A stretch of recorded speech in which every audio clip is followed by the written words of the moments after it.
The morning sun cast long shadows across the ornate corridors of Buckingham Palace as King Charles III walked with measured steps toward the throne room. His face bore the weight of a decision that had kept him awake for countless nights. The golden threads of his ceremonial robe caught the light streaming through the tall windows. But there was no warmth in his expression today. Camilla, Queen Consort, waited in the throne room, her elegant figure silhouetted against the massive oak doors. She had been summoned without explanation, though the formal tone of the message had sent chills down her spine. After decades together, she knew Charles better than anyone, and something in his recent behavior had changed dramatically. The palace staff moved about their duties with unusual tension. Whispers had been circulating for weeks about heated arguments behind closed doors, about Charles spending long hours alone in his study, and about mysterious meetings with constitutional lawyers and senior advisors. The very air seemed to crackle with anticipation of something momentous about to unfold. As Charles entered the throne room, his footsteps echoed against the marble floors. Camilla turned to face him, her eyes searching his face for any sign of the warmth that had sustained their relationship through scandals, public scrutiny, and the long journey to the throne. What she found instead was a stranger wearing her husband's face. "Your Majesty," she said formally, the title feeling strange on her tongue when addressing the man she had loved for so many years. Charles did not respond immediately. Instead, he walked past her to the ancient throne that had seated monarchs for generations, his hands clasping behind his back, the silence stretched between them like a chasm. Outside, London continued its bustling pace, unaware that within these walls, the very foundation of the modern monarchy was about to be shaken to its core. Charles finally turned, his voice cutting through the heavy air with surgical precision. "Camilla, what I'm about to say will change everything between us forever." His words carried the weight of absolute authority. Yet there was something beneath the surface that spoke of deep personal pain. "The crown demands sacrifices that I had hoped never to make, but circumstances have forced my hand." Camilla felt her breath catch in her throat. In all their years together, through every crisis and triumph, she had never heard him speak with such cold finality. The Charles she knew was passionate, sometimes impulsive, always guided by his heart as much as his duty. This man before her seemed carved from stone. The throne room, with its tapestries depicting centuries of royal history, seemed to close in around them. Each portrait of past monarchs appeared to watch with ancient eyes, witnesses to countless moments of triumph and tragedy. Now they would witness another pivotal moment in the long story of the British crown. "I have consulted with the Archbishop, the Prime Minister, and the most senior constitutional experts in the realm," Charles continued, his voice never wavering. "The decision I must make is not one I take lightly, but it is one that the future of this institution demands." Camilla's hands trembled slightly as she clasped them before her. She had faced media storms, public disapproval, and the challenge of following in Diana's shadow, but nothing had prepared her for this moment. The man she had stood beside through his darkest hours was about to deliver what felt like a death sentence to everything they had built together. The morning light continued to stream through the windows, but it seemed to grow dimmer with each passing second. In the distance, the sounds of London traffic created a strange counterpoint to the drama unfolding within the palace walls. Life continued normally for millions of people, completely unaware that their king was about to make a decision that would send shockwaves through the Commonwealth and beyond. Charles moved closer to where Camilla stood, his expression never softening. The weight of the crown, both literally and figuratively, seemed to press down upon him with crushing force. Every step he took echoed with the finality of what was to come, and Camilla found herself holding her breath, knowing that her entire world was about to change forever. "Camilla, our marriage must end." The words fell from Charles's lips like stones dropped into still water, creating ripples that would spread far beyond the throne room. Camilla's face went pale, her composure cracking for the first time since entering the room. She took a step backward, her hand reaching out to steady herself against a nearby chair. "Charles, what are you saying? After everything we've been through, after all the years we fought to be together?" Her voice carried a mixture of disbelief and growing anger. The king's expression remained unchanged, though those who knew him well might have noticed a slight tremor in his left hand. The crown has received intelligence that threatens the very stability of our reign. Continuing our marriage would put the monarchy at risk, and I cannot allow personal feelings to jeopardize an institution that has endured for over 1,000 years. Camilla's shock began to transform into something fiercer. She had not survived decades of public scrutiny, media attacks, and social ostracism only to be cast aside when it became politically convenient. Intelligence? What kind of intelligence could possibly justify destroying our marriage? You're speaking in riddles, Charles.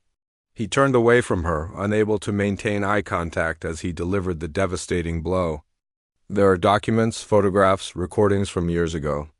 Things that could be used to destroy not just us, but the entire royal family. William's future, George's inheritance, the Commonwealth itself could crumble if these materials become public. The weight of his words began to sink in, but Camilla's resolve only hardened. So you would sacrifice me to save your precious crown? You would throw away the woman who stood by you when everyone else turned their backs? I won't be your convenient scapegoat, Charles. Her voice echoed through the throne room with surprising strength. The woman who had once been labeled the most hated person in Britain was revealing the steel that had carried her through decades of persecution. She had not climbed from being the other woman to queen consort, only to be dismissed like a troublesome servant. Charles finally faced her again, and for a moment his mask slipped. Behind the royal authority, Camilla glimpsed the man she had loved, tortured by the decision he felt compelled to make. You think this is easy for me? You think I want to do this? Every fiber of my being rebels against what I'm telling you. But sometimes a king must choose between personal happiness and duty. Don't you dare hide behind duty, Camilla snapped, her voice rising. This isn't about duty. This is about fear. You're afraid, Charles, and you're making me pay for your cowardice. Her words hit their mark, and she saw him flinch as if she had struck him physically. The throne room fell silent except for the sound of their labored breathing. Outside, a church bell chimed the hour, marking time in a world that continued to turn despite the personal apocalypse unfolding within the palace walls. The ancient stones of the building seemed to absorb their words, adding this confrontation to the countless dramas they had witnessed over the centuries. The decision is final, Charles said, his voice hollow now, drained of its earlier authority. The paperwork is already being prepared. You will retain your dignity, your title, and appropriate financial arrangements, but our marriage cannot continue. Camilla stood straighter, drawing on reserves of strength she didn't know she possessed. If you think I will simply fade away quietly, you are gravely mistaken. I have given you the best years of my life, supported you through every crisis, and helped you become the king you are today. I will not be erased from history because it suits your purposes. Her defiance seemed to surprise even her, but there was no retreat now. The battle lines had been drawn in the throne room of Buckingham Palace, and Camilla Parker Bowles had never been one to surrender without a fight.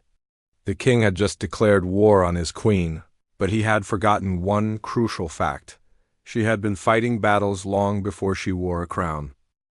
Word of the confrontation spread through the palace like wildfire. Despite the thick stone walls and centuries of training in discretion, by evening the senior staff knew something catastrophic had occurred, though none dared speak of it openly. The usually bustling corridors grew eerily quiet, with servants moving about their duties in hushed tones. Prince William arrived at the palace within hours of receiving an urgent summons from his father. As he strode through the familiar hallways that had shaped his childhood, he carried the weight of knowing that whatever crisis had erupted would likely fall on his shoulders to resolve. The future king had learned long ago that royal life meant cleaning up messes, often ones not of his own making. "Father," William said as he entered the private study where Charles sat slumped in a leather chair, looking every one of his 75 years. The confident monarch from the morning had been replaced by a man who seemed to have aged a decade in a single day. Charles looked up at his son with eyes that held a mixture of exhaustion and regret. "William, thank you for coming so quickly." I'm afraid we have a situation that requires immediate attention. His voice lacked the authority that had commanded the throne room just hours earlier. The entire palace is buzzing with rumors. Security is asking questions about increased protection protocols, and I've had 3 calls from Downing Street. What exactly happened with Camilla? William's directness cut through any possibility of royal formalities. The king rose slowly from his chair and walked to the window overlooking the palace gardens. I've made a decision that will protect the monarchy but destroy everything I hold personally dear. Sometimes the crown demands sacrifices that no man should have to make. William felt a chill run down his spine. His father's dramatic tendencies were well known, but this felt different, more final. What kind of sacrifice? And what does this have to do with your marriage? Charles turned from the window, his face etched with pain. There are forces at work that you don't understand, William. People with information that could bring down not just me, but you, your children, the entire line of succession. Camilla has become a liability that I can no longer afford. The words hit William like a physical blow. Despite the complicated history, he had come to respect Camilla and appreciate the happiness she brought his father. More importantly, he understood the political implications of what Charles was describing. Father, you can't simply dissolve a royal marriage because of blackmail. It sets a precedent that makes the crown look weak and unstable. What happens when they come for Catherine and me? Do we just capitulate to every threat? Charles's shoulders sagged under the weight of his son's logic. This is different, William. The evidence they have could destroy the public's faith in the monarchy permanently. We've weathered scandals before, but this would be extinction level. What evidence? William pressed, his voice taking on the tone of a future king demanding answers. What could possibly be so damaging that it justifies this course of action? The older man seemed to age further with each word. Recordings, photographs, documents from the early days of my relationship with Camilla. Things that would make the phone hacking scandal look like a minor inconvenience. Evidence of conversations that would reveal just how involved she was in. Certain decisions regarding Diana. William felt the blood drain from his face. His mother's death remained a wound that had never fully healed, and the suggestion that Camilla had played a more active role than previously known sent shockwaves through his carefully constructed understanding of his family history. You're telling me that Camilla was involved in events surrounding Mother's death? That's a serious accusation, Father. If that's true, then perhaps your decision is justified. But if you're simply being manipulated by blackmailers, then you're destroying your marriage for nothing. Charles moved to his desk and picked up a manila envelope with trembling hands. The truth, William, is often more complicated than we wish it to be. What I know now changes everything I thought I understood about the woman I married. The study fell silent except for the ticking of an antique clock on the mantelpiece. Outside, London continued its evening rhythm. Unaware that the future of the British monarchy was being decided in a room overlooking the very gardens where generations of royals had walked and contemplated. The burden of the crown, William stared at the envelope in his father's hands, knowing that whatever it contained would change their lives forever. The young man who had once walked behind his mother's coffin now faced another moment that would define his understanding of duty, loyalty, and the terrible cost of wearing a crown. Meanwhile, in her private apartments, Camilla paced like a caged lioness, her mind racing through decades of carefully guarded secrets and hidden alliances. She had not survived the brutal crucible of public opinion and royal politics without learning how to fight dirty when necessary. If Charles thought she would simply disappear into obscurity, he had seriously underestimated the woman he was trying to cast aside, her personal secretary. Margaret entered with a silver tray bearing tea and a concerned expression. Your Majesty, there are several urgent matters requiring your attention. The press office has received inquiries from 3 major newspapers, and there are requests for statements from various Commonwealth offices. Camilla paused in her pacing, her calculating mind shifting into crisis management mode. They know something has happened, but not what. We still have time to control the narrative. She moved to her writing desk, where decades of correspondence lay filed in perfect order. Margaret, I need you to arrange a private meeting with Sir Jonathan Foster immediately. Tell him it's regarding the archived materials we discussed last Christmas. Margaret's eyes widened slightly, but she nodded and left to make the arrangements. Camilla smiled for the first time since the morning's confrontation, but it was not a pleasant expression. Sir Jonathan was one of the most feared solicitors in London, a man who specialized in protecting the secrets of the powerful and destroying those who threatened his clients. If Charles wanted to play hardball, she was more than prepared to meet him on that field. As evening fell, Camilla found herself in an unmarked office building in the heart of London's legal district. Sir Jonathan, a thin man with steel-gray hair and predatory eyes, listened without interruption as she outlined her situation. His expression never changed, but his fingers drummed a slow rhythm on his mahogany desk. Your Majesty, I've been handling delicate matters for the royal family for over 30 years. What you're describing is certainly unprecedented, but not insurmountable. His voice carried the confidence of a man who had buried scandals that could have toppled governments. Camilla leaned forward in her chair. Jonathan, I need you to understand something clearly. I will not be sacrificed for political convenience. I have been loyal to Charles and to the crown, but if they choose to make me an enemy, they will discover just how dangerous that decision can be. Sir Jonathan nodded slowly. The materials you mentioned from your private archives, are they sufficiently comprehensive to provide leverage in these circumstances? His euphemistic language couldn't disguise the predatory hunger in his question. More than sufficient, Camilla replied. Conversations, meetings, decisions that were made during some very difficult periods. Charles isn't the only one who has been keeping records all these years. The weight of her. Words settled over the room like a thick fog. The solicitor reached for a leather-bound notebook and began making careful notes. We'll need to move quickly but carefully. The king clearly has advisors who believe they hold all the cards. But royal marriages are not dissolved as easily as he seems to think. There are constitutional issues, parliamentary considerations, and of course public opinion to manage. Camilla stood and walked to the window overlooking the Thames. Below, the lights of London reflected off the dark water, creating a glittering tapestry that spoke of the city's enduring power and resilience. The public loved Diana, tolerated me, and accepted our marriage because Charles seemed happy. If he appears to be casting me aside callously, their sympathy will shift dramatically. Indeed, Sir Jonathan agreed. The narrative of the loyal wife being abandoned for political convenience has considerable emotional power. But we'll need more than public sympathy if the king is determined to proceed. We'll need evidence that makes the cost of divorce higher than the cost of keeping the marriage intact. Camilla turned from the window, her expression hardening with resolve. Trust me, Jonathan, I have evidence that will make Charles reconsider his rash decision. He seems to have forgotten that I was present for conversations and decisions that he would prefer remain buried. If he wants to play the game of mutually assured destruction, he'll discover that I learned from masters.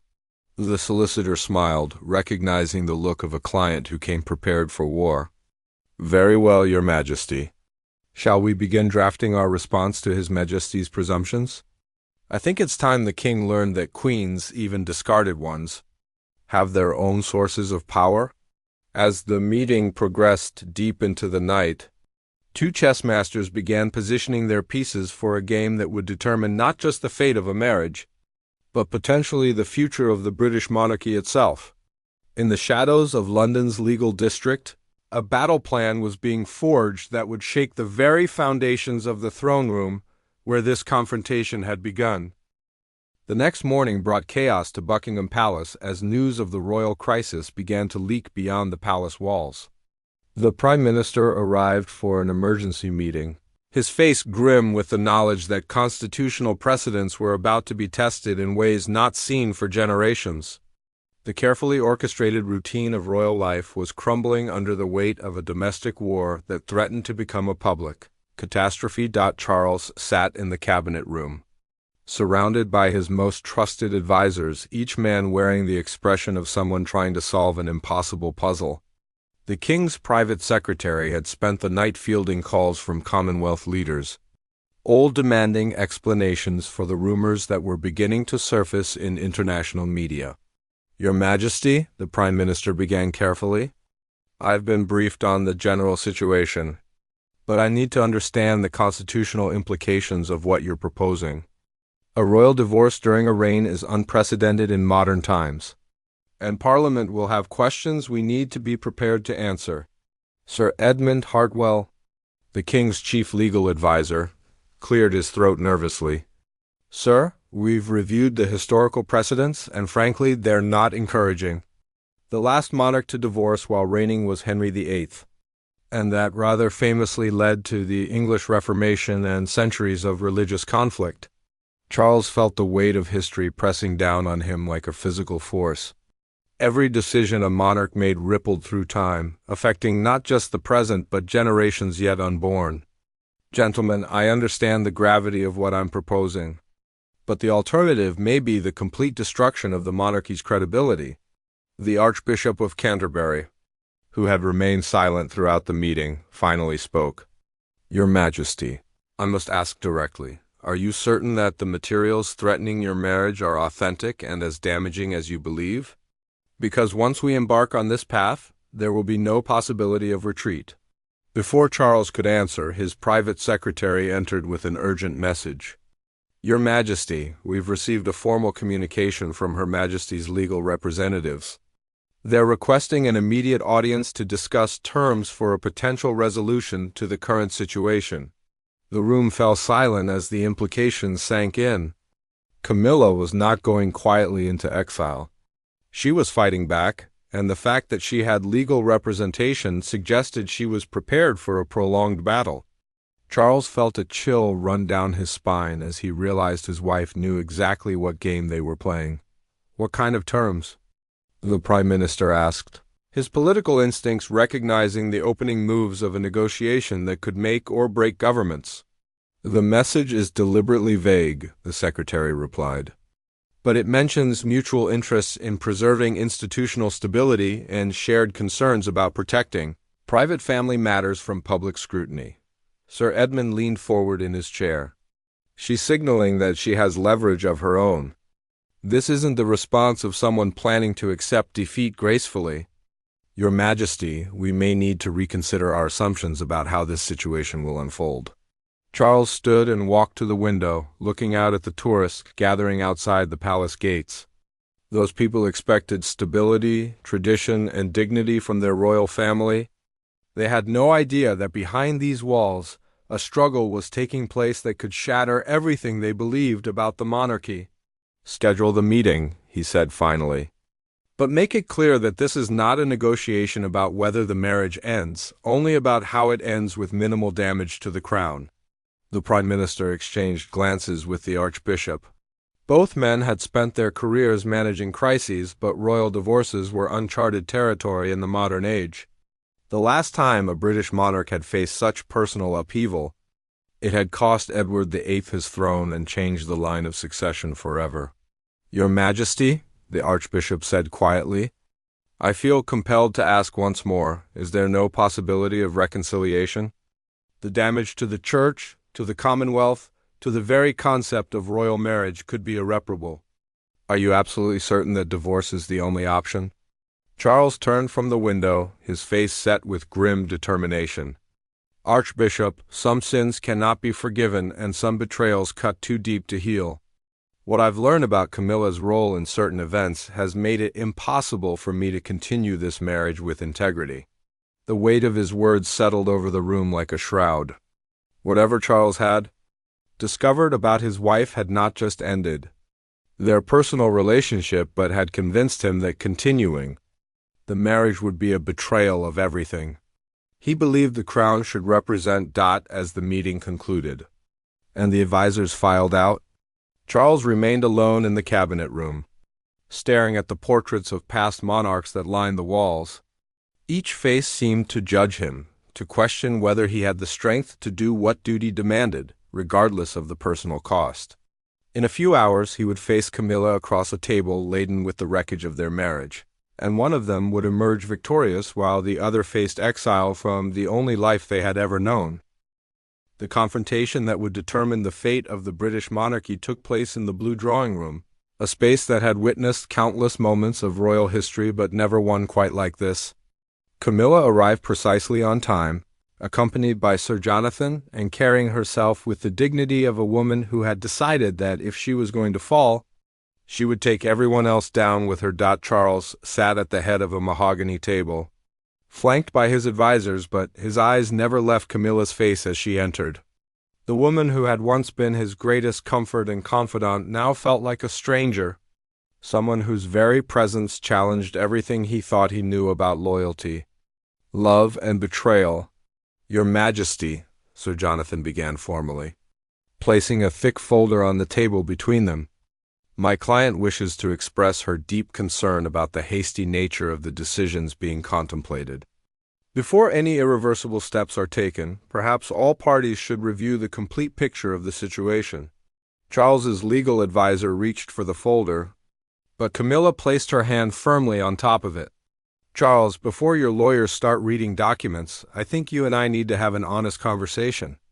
After all these years, don't I deserve at least that much?" The king nodded to his advisors, who reluctantly withdrew to the far end of the room, close enough to intervene but distant enough to allow for private conversation. Camilla leaned forward, her voice dropping to barely above a whisper. "You think you know what happened all those years ago, but you only have fragments of a much larger story. The recordings you've heard, the documents you've seen, they tell only part of the truth. If you proceed with this divorce, you'll destroy not just our marriage, but your own legacy." Charles's jaw tightened. "I know about the meetings, Camilla. I know about the phone calls, the coordination with certain elements in the press. I know about your role in making Diana's life miserable in those final years. How can I continue to share a throne with someone who participated in such cruelty?" Camilla's eyes flashed with something between anger and pain. "You self-righteous fool. Do you think Diana was the innocent victim you've convinced yourself she was? Do you think the Saint Diana narrative that the media created bears any resemblance to the woman who threatened to destroy you, me, and the boys if she didn't get what she wanted?" The words hit Charles like physical blows, challenging the carefully constructed version of events he had carried for decades. Diana made mistakes, but she never deserved what happened to her. She never deserved to be hounded and manipulated and driven to desperation. Driven to desperation? Camilla laughed bitterly. "Charles, Diana was planning to write a tell-all book. She had recordings of private conversations, photographs of documents, evidence of affairs and financial improprieties that would have destroyed the monarchy. Every meeting I had, every conversation I participated in, was about protecting you and protecting the crown from her revenge." Sir Jonathan cleared his throat and moved closer to the table. "Your Majesty, the folder contains evidence of Princess Diana's intentions during the final months of her life. Bank records showing payments to investigative journalists, contracts with publishers, and yes, recordings she made of private family conversations that she planned to make public." Charles felt the foundation of his understanding shifting beneath him. "That's impossible. Diana would never have done anything to hurt William and Harry. Whatever her feelings toward me, she loved her sons." Camilla opened the folder and pushed several documents across the table. "She loved them, but she hated us more. The plan was to destroy the monarchy's credibility so completely that William would inherit a meaningless title and Harry would be free to live a normal life. She was willing to sacrifice her sons' futures to get revenge on you and me." The king stared at the documents, his hands trembling slightly as the implications began to sink in. Bank statements, publishing contracts, and transcripts of conversations that painted a picture of Diana as someone driven by vindictiveness to the point of destroying her own children's inheritance. "The people you think are blackmailing you now," Camilla continued relentlessly, "are the same journalists Diana was working with. When she died, they kept all her materials, waiting for the right moment to use them. Your decision to divorce me gives them that moment. They'll release everything, not to hurt me, but to prove that the entire royal family is built on lies and cover-ups." Charles pushed back from the table, his mind reeling from revelations that turned his understanding of the past upside down. If this is all true, why didn't you tell me years ago? Why let me believe that you were the villain in Diana's story? Camilla's expression softened for the first time since entering the room. Because you needed to believe in Diana's innocence to heal from losing her. Because the boys needed to believe their mother was a saint to cope with their grief. Because sometimes, Charles, love means accepting *blame you don't deserve to protect the people you care about. The blue drawing room fell silent except for the ticking of an ornate clock on the mantelpiece. Outside, the world continued to turn, but inside this room, the King of England was discovering that the foundation of his greatest guilt and deepest regrets had been built on incomplete truths and noble lies. The woman he was trying to divorce had spent decades protecting him from a truth that would have destroyed him. And now that truth threatened to destroy them all. The hours that followed would be remembered as the moment the British monarchy either saved itself or signed its own death warrant. Charles sat alone in his study long after the meeting ended, surrounded by documents that rewrote the history he thought he knew. The truth about Diana's final plans, about Camilla's protective silence, about the journalist conspiracy that had manipulated them all, lay scattered across his desk like pieces of a puzzle that created a picture. He wasn't sure he wanted to see. William arrived as the sun was setting, his face grim with the knowledge that whatever decision his father made in the next few hours would determine the future of everything their family had built over generations. The young prince had spent the day consulting with constitutional experts, Commonwealth leaders, and his own advisors, all of whom painted equally dire pictures of the consequences of a royal divorce. "Father, the Prime Minister has informed me that 3 major newspapers are planning coordinated releases tomorrow morning. Whatever those journalists have been holding on to, they're preparing to use it. We're out of time for deliberation." William's voice carried the authority of a man who had accepted that he might be king sooner than anyone expected. Charles looked up from the documents with eyes that seemed to have aged years in a single day. "William, everything I thought I knew about your mother's death, about Camilla's role, about the threats we're facing now, it's all been turned upside down. The woman I was prepared to divorce may be the only thing standing between us and complete destruction." The future king moved to the window and looked out at the lights of London, each glow representing citizens who trusted their royal family to provide stability and continuity in an uncertain world. "What are you saying? That you're calling off the divorce? That Camilla somehow managed to convince you that black is white and up is down?" "I'm saying that the truth is far more complicated than either of us understood." Charles stood and gathered the documents into a neat pile. "Your mother, God rest her soul, was planning to destroy the monarchy out of spite. Camilla has spent decades protecting us from that truth, accepting public hatred to preserve your inheritance and mine." William turned from the window, his expression skeptical. "That's a convenient narrative for Camilla to present when her marriage is threatened. How do we know these documents are authentic? How do we know this isn't simply a sophisticated manipulation designed to save her position?" Charles moved to a secure safe hidden behind a painting and withdrew another folder, this one bearing official government seals. "Because, William, I've verified every document through MI5. The security services have known about Diana's plans for years. They've been protecting the monarchy by ensuring these materials never saw light. But now the journalists who hold them are beyond government control." The weight of this revelation settled over William like a physical force. The mother he had mourned as a saint, whose memory had shaped his understanding of duty and sacrifice, had been prepared to destroy everything he was destined to inherit. The stepmother he had reluctantly accepted had been protecting him from this truth for decades. So what happens now? William asked, his voice barely above a whisper. "Do we stay married to Camilla out of gratitude? Do we continue this charade while journalists hold loaded weapons to our heads? What kind of monarchy are we preserving?" Charles walked to his son and placed a hand on his shoulder. "We make a choice, William. We either trust in the institution that has survived for over 1,000 years, including the people who have proven their loyalty to it, or we let fear and manipulation tear apart everything our ancestors built. A knock at the door interrupted their conversation, and Camilla entered without waiting for permission. She had changed from her formal attire into a simple dress, looking more like the horsewoman Charles had fallen in love with decades ago than the